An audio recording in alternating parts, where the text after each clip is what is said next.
Hola, Dios les bendiga. Bueno, bienvenidos nuevamente a nuestro programa Sentidos Podcast. Qué bueno que nos sigan acompañando, al pastor y a mí. Y bueno, hoy traemos un tema muy especial y es caídos pero no derrotados. Pastor, quisiera iniciar con el hecho de que a veces en la iglesia vemos que muchas personas caen en muchas cosas de la vida, que a veces nos sacan de lo que es tener una vida responsable, una vida cristiana en Cristo. Y es por eso que nos encontramos ante la pregunta de, bueno, caí, pero ahora ¿cómo hago para levantarme, para sacar fuerzas y volver al Señor y estar bien? Bueno, para mirar esto desde contexto. La Biblia nos da prevenciones antes de caer. Así es. Que la Biblia tiene instrucciones muy claras, muy fidedignas, de las cuales nosotros esas señales, esos signos, esas instrucciones debemos prestarles atención. Pero debido a la desobediencia, porque desde que el ser humano fue creado, vemos que hay una particularidad con la que nuestro Dios nos hizo, y es que Él nos hizo con voluntad propia, tanto a los ángeles como a los seres humanos. Es decir, nosotros podemos tomar decisiones frente a las acciones. Pero hay acciones, como ya lo mencionaba nuestra hermana Viviana, sobre las caídas. Hay decisiones que son antes, o sea, una persona que va a pecar, eso no fue algo que yo no sabía que esto era pecado. No, sí se sabe que el pecado, hay conciencia de pecado. Y cuando la persona ya toma esa decisión de pecar, toda decisión en este orden de ideas tiene unas consecuencias que asume la persona. Ahí es cuando algunos dicen, es que sé que pequé, sé que le fallé al Señor, pero ¿cómo hago para levantarme? Porque no soy capaz. Claro. Porque hay una particularidad, hermana Vivi, y es que cuando usted escoge el yugo del pecado, porque la Biblia habla de que hay dos yugos. Uh-huh. Está el yugo del pecado y está el que Cristo ofreció, pero hay una diferencia. Cristo dijo que tomáramos el yugo de Él, pero que su yugo es fácil. Y fíjense en ustedes que en el tema puntual, cuando una persona decide pecar, tomó el yugo más pesado que hay. Sí, es verdad. Por eso es que, hermana, es tan difícil que una persona, cuando toma la decisión de pecar, se le hace tan difícil levantarse, porque el yugo que él decidió tomar es el más pesado que hay. Sí, es verdad. Y es el del pecado.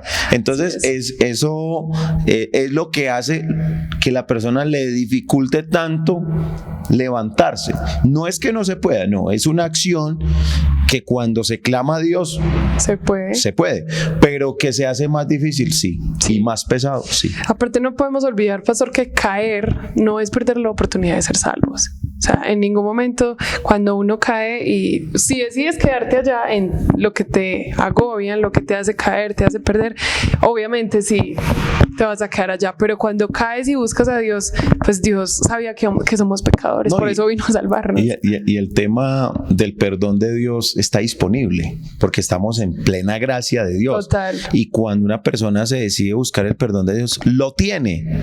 Entonces el problema no es de Dios, sino de la persona. Por eso hay personas que dicen, no sé, yo sé que Dios me perdona, pero no puedo con la culpa, porque eso es otra cosa. Así es. La persona no supera el tema de la culpa, se siente culpable de su pecado, y esa culpa lo acompaña y no va a ser liberado de eso hasta que él mismo no se perdone. Claro, y eso es una estrategia para no tener y coger las fuerzas suficientes para pedir perdón a Dios. También estaba pensando que lo que mencionaba usted de la gracia, estamos en la atmósfera de gracia, totalmente. Este tiempo, vea, a mí me lo han dicho, ay hermano, qué bueno el tiempo de los apóstoles, que andar con Jesús. No, es que ahora tenemos la presencia de Jesús dentro de nosotros. Vea, esto es algo maravilloso, algo que es incomparable, andar con Jesús. Entonces, el tema ahora es que no podemos descuidar la salvación, porque no porque ya sea salvo,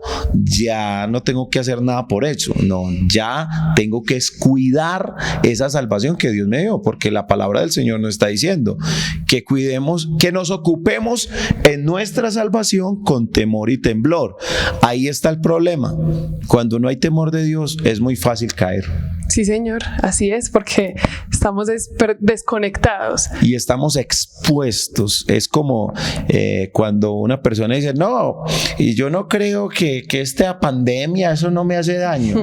Y hay personas que ni se cuidan, pero cuando ya se ven inmersos en la situación, ay, yo que no me cuidé. Así es. Y esta pandemia pues es para mal, pero en el caso particular de las cosas de Dios, la Biblia dice que los pensamientos de Dios para con nosotros todos son de buenos propósitos. Y cuando el Señor le dio ese escrito a el profeta Jeremías, estaban en la situación de ruina. Babilonia los tomó de esclavos. Destruyó las ciudades, es decir, que no tenían dónde vivir. Destruyeron el templo donde ellos adoraban a Dios. Entonces no tenían dónde vivir ni dónde adorar. Difícil. Pero en medio de esa situación, claro que ellos se buscaron eso, porque ellos se habían apartado de Dios, se habían desorientado, dejaron de adorar al Dios vivo por adorar ídolos. Entonces el Señor ejecutó un juicio, y ese fue un juicio de Dios para con Judá. Pero aquí viene otra situación que vale la pena que la toquemos aquí, la mencionemos, y es el tema de lo que yo estoy viviendo. ¿Es lo que Dios quiere que yo viva o yo me lo busqué? Uy, muy bueno. Ahí me acordé de algo que siempre he dicho, y es que cuando uno está en el plan de Dios no tiene margen de error, pastor. Jamás. Y eso me parece muy sorprendente, porque uno planea muchas cosas, muchísimas. Y me acuerdo que cuando empezó la pandemia, uno tenía planes horribles. Todo el mundo como aplazando cosas, moviendo fechas, y me decía, bueno, de pronto en 2 meses, de pronto ya vamos a 1 año, y todavía no se han dado esos planes. Cuando planeamos en nuestra voluntad es donde hay como una desconexión con el Señor, y es donde se puede dar nuestro margen de error. Publicamos en estos días una frase que el Señor me inspiró, hablando de que nacimos para cumplir los propósitos de Dios. Así es. Y hubo alguien que me escribió y me dijo, pastor, y entonces, si uno nace para cumplir los propósitos de Dios, usted sabe mi situación, entonces ¿yo qué? Esto es lo que Dios quiere para mi vida. Claro, una situación bastante difícil, los hijos no están en el Señor, es una familia que ha tenido dificultades. Pero yo quiero volver al tema inicial. Yo no creo en el Dios que quiere el sufrimiento para nosotros. Es que, de hecho, Dios no nos hizo con ese propósito. Es verdad. Todo ha venido a causa de la desobediencia del hombre. Mire, una de las cosas, hermana, que usted encuentra en la Biblia, que después de que el hombre pecó, es el temor. Sí. Y encontramos en la Biblia 365 veces la palabra no temas. No temas para cada día. Oh, qué lindo ese dato. Sí, pastor, porque creo que cuando uno está en situaciones difíciles, donde uno dice, uy, me estoy como deslizando, estoy que me voy. Como el salmista, por poco se deslizaron. Sí, así es. Y él lo tenía muy claro. No, es que... Porque obviamente todos vivimos momentos así donde nos estamos yendo, pero hay un alto, y como lo he mencionado desde el principio, Dios le va avisando a uno, sí. Hey, cuidado, hey. O sea, a través de alguien, incluso en su lenguaje, sí. En el lenguaje que uno usa, porque los amigos le dicen, hey, pilas pues, sí. Hey, cuidado. O si es el pastor, se lo dice a través de una predicación, claro. A través de una canción. El Señor siempre está ahí dando las advertencias, sí, señor. Bueno, hay algo que en este momento está causando mucho revuelo, y es que a veces nos relajamos tanto que sentimos que no estamos cayendo. El tema de relajarse es un tema de conformismo.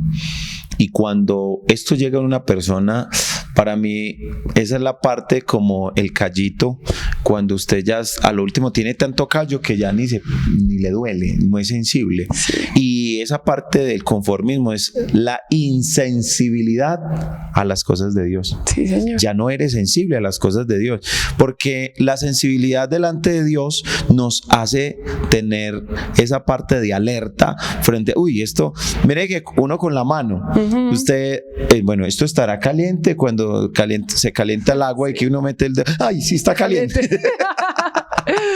Entonces, esa sensibilidad que se pierde por el conformismo. Así es. Y cuando una persona es insensible, así esté caliente, se quema. Se quema. ¿Por qué? Porque ya perdió toda sensibilidad. Y la Biblia habla de eso precisamente, que perdiendo toda sensibilidad fueron arrojados a prisiones de oscuridad. Imagínense hasta dónde llega una persona que llega a caer. Y veo en este momento el ejemplo palpable de lo que le sucede al hijo pródigo. Él pide la herencia. Ya no es que él peca después, no, es que él ya había pensado que iba a hacer. Así es. O sea, él pidió la herencia para malgastarla. Ese fue un propósito que él mismo se había hecho. Y de hecho él la pide la herencia, se la gasta, se la malgasta.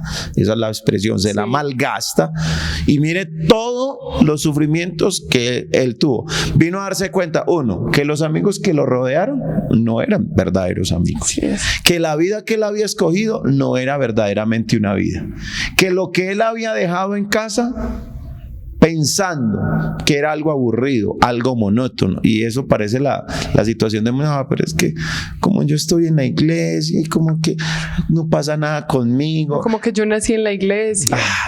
Y a mí me parece esto tremendo de los que hemos nacido en un hogar cristiano. Y precisamente alguien me pregunta en estos días, ¿por qué una persona que ha vivido en la iglesia, que ha tenido la bendición de sentir la mismísima presencia de Dios, por qué cuando ya es joven toma la decisión de irse? ¿Qué es lo que lo lleva aún sabiendo que lo que está viviendo es bueno? Bueno, pienso lo del hijo pródigo. Total. El hijo pródigo no había tenido mundo. Y no es que uno tenga que morirse para poder saber qué es la muerte, pero hay personas que dicen, no, yo necesito experimentar. El problema es que ese experimentar, algunos no han podido salir de esa esclavitud tan brava. Pero el hijo pródigo, o sea, experimentó mundo y él quedó hastiado. Así es. Y él dice, y volviendo en sí. Pero hay personas que les cuesta volver en sí. Sí, Señor, hay una despersonalización impresionante donde están fuera de sí. Y creo que eso le pasó al hijo pródigo. Y también, pastor, me estaba acordando de David. Creo que David cayó, pero David, podemos ver reflejado que David cayó, pero se dejó restaurar por el Señor. Claro, aunque le costó, porque recordemos que él tiene que decir de una manera, cuando el profeta viene y le dice que hay un juicio que ejecutar y no se sabe, o sea, David no sabía que el que había que hacerle el juicio era él mismo. Sí. Y él mismo ejecuta lo que debe ser el juicio para ese individuo que en ese momento él desconocía. Y él dice que pague 4 veces con su vida el que tal ha hecho, dijo David por el ejemplo que le coloca el profeta. Y cuando esto dice, es que ese hombre eres tú. Mire, él tenía corona, tenía la vestidura de rey. Ese hombre cae a tierra, literal. Él dice, todo el peso de la justicia de lo que dije me va a caer a mí. Y tuvo que asistir a 4 funerales. El rey David. Es decir, Dios le perdonó a David, pero las consecuencias le tocó vivirla. Cuando usted lee el Salmo 51, es un salmo donde usted ve un hombre arrepentido. Total. Un hombre que está pidiéndole al Señor que le restaure, que le levante. Imagine que dice, vuélveme el gozo de la salvación y espíritu noble me sustente. O sea, él quería volver a tener ese gozo, porque cuando se pierde el gozo de la salvación, hermana, se pierde el rumbo. Así es. No se disfruta nada. Y hay personas que ni disfrutan el mundo ni disfrutan, porque no hay un intermedio que la Biblia lo llama lo que provoca el vómito de Dios, que es una vida tibia, y es fuerte esa expresión, pero es la vida tibia, es del que está aquí pero quiere allá.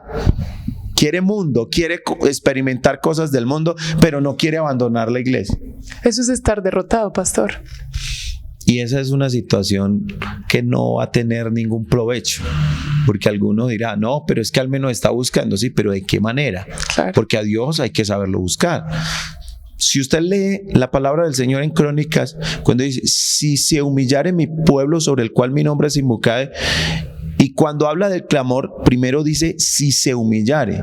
Y para uno acercarse a Dios, esa humildad no tiene que ser de ropa. Porque algunos piensan que la humildad es que, no, es que la ropa que usa no es de marca, es muy sencilla. No, es que él es muy humilde. No. La humildad no va ni en el traje, sino en esa actitud y en ese corazón con el que nos acercamos a Dios. Bueno, recordando también de David, hay un versículo que es muy especial y es donde él hace una expresión de adoración genuina y es que dice, crea en mí, oh Dios, un corazón limpio y renueva un espíritu recto dentro de mí. Cuando se cae, obviamente se dejan secuelas, pastor, de lo que se haya vivido, en lo que se haya caído, y cómo contrarrestamos en Dios esas cosas para vencerlas y para que no sigan estando en nuestra mente dando vueltas. Bueno, muy bien el texto que está mencionando nuestra hermana Vivi, porque él dice, crea en mí, oh Dios, un corazón limpio. Porque de dónde nacen los malos pensamientos, de dónde nacen las malas intenciones, es del corazón. El corazón no está hablando de este corazón, sino de la mente. Y cuando él habla de un corazón limpio, porque él entendió que con los pensamientos de él nunca iba a salir de su situación. Es verdad. Por eso es que hay personas que se rodean de pensamientos negativos y nunca salen de su situación, porque lo único que cambia el panorama de los pensamientos negativos es la palabra limpia, porque la palabra limpia, ¿con qué limpiará el joven su camino? Con guardar su palabra. Con guardar su palabra. Mente, cuando es renovada, es limpiada por la palabra de Dios, claro que ahí hay también una decisión nuestra, de oír la palabra. Sí. Porque la Biblia dice, bienaventurados los que oyen y los que leen las palabras de esta profecía. Es decir, que hay algo de parte de nosotros que tiene que ocurrir para que haya un efecto de la palabra de Dios en nuestras vidas. Porque nada va a pasar si nosotros no permitimos hacer la voluntad de Dios. Y nos tenemos que permitir darnos a nosotros esa oportunidad, porque es que ya Dios nos la está dando. Así es. Es que hay personas que Dios les da la oportunidad, pero es que yo no soy capaz, pero yo no sé por qué, es que yo pienso en mí y yo me bajo de nota. O sea, yo digo, pero ¿por qué no piensa mejor en Dios? ¿Por qué no piensa mejor en lo que Dios tiene para él, para ella? Y hay jóvenes que usted físicamente los ve bien, sanos, los ve bien, pero cuando usted los mira interiormente están enfermos, y están enfermos porque se han contaminado la mente de cuanta cosa, porque no todo lo que aparece en las redes es para edificación. Así es. Nada de lo que hay, es que las redes uno tiene que examinar y mirar con detenimiento, bueno, esto me es provechoso, esto no me trae provecho a mi vida. Y hay cosas que tenemos que desechar, no, yo no puedo tomar todo para mí. Entonces hay personas que no han podido salir de su situación porque están encarcelados. Sus pensamientos negativos los metieron en una cárcel, y esa cárcel no les permite tener, es más, sus emociones son frías. Así es. Y no le encuentran sentido a hacer nada. Ay, no, a mí no me gusta eso. Ay, no, es que ya no siento ganas ni de ir a la iglesia, pero porque han permitido que esos pensamientos negativos, hermana Vivi, se convierten como el hielo en una neverita de esas de icopor. ¿Cierto? Ese hielo, lo que usted meta ahí se enfría. Así es. Lo que meta ahí se enfría. Y así sucede con las vidas espirituales. Algunos ya esa parte espiritual ya se enfrió tanto que ya son meros congeladores. Sí, es verdad. Me acordé de una anécdota que un día creo que compartíamos y era la del cazador. El cazador tenía, llegó alguien a su palacio y empezó a mostrarle sus trofeos y hablaba del león más grande, hablaba del jaguar, de todos esos animales salvajes fuertes, veloces, que eran imposible cazarlos, pero él le contaba al otro, no, es que así me haya tomado mucho tiempo, pero aquí están, como mis trofeos. Eran sus logros. Y creo que con lo que mencionas, pastor, de que se enfrían, es que se acostumbran a hacer el trofeo del diablo. Hacer ese trofeo que está ahí, no, pues ya. O sea, si no voy a estar bien en la iglesia, pues me quedo aquí. Entonces no hay un esfuerzo. ¿Qué podemos decir de eso, pastor? Nosotros tenemos que salir de la pereza. Sí. Porque para uno esforzarse tiene que salir de la pereza, y la pereza es algo como que encierra a la persona y lo amarra, no le permite, no, pues es que yo para qué hago tal cosa si tal otra. Por ejemplo, lo más normal en los muchachos que son adolescentes, y ven, pues yo para qué tiendo la cama y por la noche otra vez la tengo que extender. ¿Sí o no? Tenaz, soy adulta ya. Hay jóvenes así que están viendo ahí que son así. Ay. No, y nos pasó, porque a mí me pasó en la adolescencia. Mi mamá tuvo que luchar con mi hijo, tienda la cama. ¿Pero para qué? Si por la noche otra vez. Bueno, así es la vida. Hay gente que dice, no, pues yo para qué me esfuerzo si de todas maneras voy a tener problemas. Entonces no salen de esa pereza, de ese letargo, de no poder hacer más por su vida. Y nosotros en el Señor podemos alcanzar muchas cosas si nos lo proponemos en el Señor. Claro que se puede. Así es. Pastor, es que en este momento tenemos como una mente de que no, es que los que están afuera, la gente que no, yo he escuchado mucho eso de, no, es que la gente que no sirve a Dios le va mejor que a uno que está en la iglesia. Yo creo que eso le pasó a Asaf. A Asaf le pasó lo mismo, porque él decía, pues yo sirvo, era de los levitas, o sea, él servía en el templo, pero él decía, ¿cómo es posible que yo le sirva a Dios? Pero yo veo la prosperidad de los malos y ellos prosperan, y en cambio yo en el templo, yo le sirvo al Señor, pero no tengo lo que ellos tienen. ¿Pero qué tuvo que hacer? Parece que hubo un momento en la vida de Asaf que dijo, a mí no me está funcionando algo, y era que él servía desde afuera del templo. Pero algo pasó en la vida de Asaf que dice, hasta que entrando en el santuario de Dios. Y eso me hace pensar de que hay jóvenes que están a la orilla de las bendiciones de Dios y todavía no han sido arropados por ella, porque no se meten. Así es. No se meten allá, y uno tiene que entrar para poder disfrutar. Y ahí es donde está el problema. Hoy jóvenes que tienen un gran potencial, talentos hermosos. Mire, a mí me alegra que los jóvenes salgan adelante. Y se los pongo de ejemplo, ya que tengo a mi hermana Viviana aquí.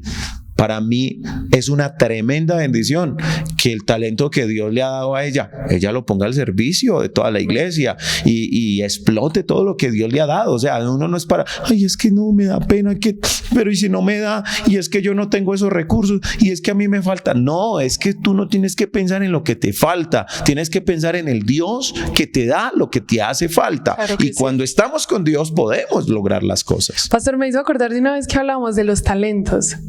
Y esa parábola es demasiado bonita, y cuando hablamos de eso yo dije, wow, espectacular, porque muchos jóvenes, como usted lo estaba mencionando, pueden decir, no, es que yo solo tengo esto, no. Pero ¿qué vas a hacer con eso?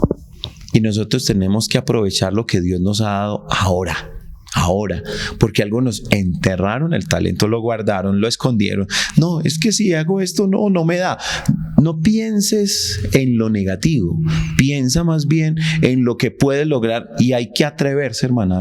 Sí, señor. Yo digo que los 4 de allá que aparecen en el escrito del profeta Daniel, esos 3 jóvenes, porque Daniel en ese momento él estaba en la alta corte, por eso es que no aparecen sino 3 jóvenes, pero son 4 en realidad. Daniel estaba en la alta corte, era el segundo al mando después del rey, por eso es que usted ve a Daniel que no aparece en ese grupo. Pero los 3, Sadrach, Mesach y Abednego, estaban por debajo de la línea de autoridad que tenía el rey y Daniel. Entonces por eso Daniel no tenía que postrarse. pero los que estaban por debajo de esa línea de autoridad, que era Sadrach, Mesach y Abednego, y los demás que servían al rey, tenían que postrarse ante la estatua. Pero aún así, vemos que estos tres que en Babilonia no se postraron ante esta estatua que estaba allí, nos muestran tres jóvenes que se atrevieron a creerle a Dios. Hoy necesitamos una generación de jóvenes que se atrevan a creerle a Dios y que no se dobleguen ante la pornografía, que no se dobleguen ante la tecnología, que no se dobleguen ante esa avalancha de maldad y de pecado que viene en contra de nosotros, pero que finalmente salimos triunfadores, porque el que va con nosotros es más poderoso. Amén, así es. Pastor, el caos, cuando se cae, hay caos. Pero siento que en este momento Dios está haciendo algo muy especial. Sí, este podcast está siendo muy especial porque siento que hay muchos jóvenes caídos con las manos abajo, pero pues en este momento, para eso es esto, para eso el Señor puso esto en nuestro corazón y es que hay que levantarse, pero depende de una decisión, de que yo lo decida. Ahora, dice el profeta Isaías: los muchachos se fatigan y se cansan, mas los que esperan en Jehová tendrán nuevas fuerzas, levantarán alas como las águias. Y a mí me llama la atención porque para que un águila levante el vuelo nuevamente es porque ya se rejuveneció. Claro. Ha habido un proceso de renovación, y ese proceso de renovación es el que nos hace levantar. Pastor, cuando hablamos de decisión, a veces nosotros lo que elegimos para nosotros, lo que queremos para nosotros, no es lo que nos mantendrá firme y es lo que nos hace caer. Es que la falsa confianza, ahí está el problema también. Cuando nosotros confiamos en nuestro parecer, es que a mí me parece que así, pero ese parecer es ambiguo, es inseguro. Por eso hasta la Biblia nos aconseja: el que crea, o sea, el que piensa que está firme, mire que no caiga. Así es. O sea, que hasta la Biblia nos está advirtiendo de que es que yo soy salvo, yo ya estoy bien así como estoy. No, pero un paso en falso te puede hacer caer. Así es. Y viene el caos, y viene esa situación: ¿y en qué momento perdí mi familia? ¿En qué momento perdí mi vida espiritual? ¿En qué momento perdí todo lo que había ganado en el Señor? Y ahora, para usted retomar ese proceso, es viable. Yo no le voy a decir que no, porque los que hoy se han reconciliado con el Señor y los que faltan, porque puede haber alguien allí que de pronto diga: para mí ya no hay oportunidad. Déjeme decirle que sí hay. Sí hay oportunidad. No, pero es que caí muy bajo. No importa dónde hayas caído, pero de allá te levantará el Señor. Pero las consecuencias de esa situación van a llegar a tu vida. Lo importante es que sepas y puedas comprender que la ayuda del Señor está disponible para ti. Amén. Bueno, vamos cerrando y quiero decirles a ustedes que este tema, caídos pero no derrotados, es para ti, es para ustedes. Y es que recordemos, en el horario que lo estés viendo en este momento, que aunque estés caído, hay oportunidad, porque hay atmósfera de gracia todavía. Así es. Bueno, Dios les bendiga. Espero les haya gustado este podcast. Le den like, lo compartan. Para nosotros es especial que lo compartan, porque tenemos que repartir esto que es bueno y que da un mensaje de aliento. Dios les bendiga. Seguimos aquí en Sentidos Podcast.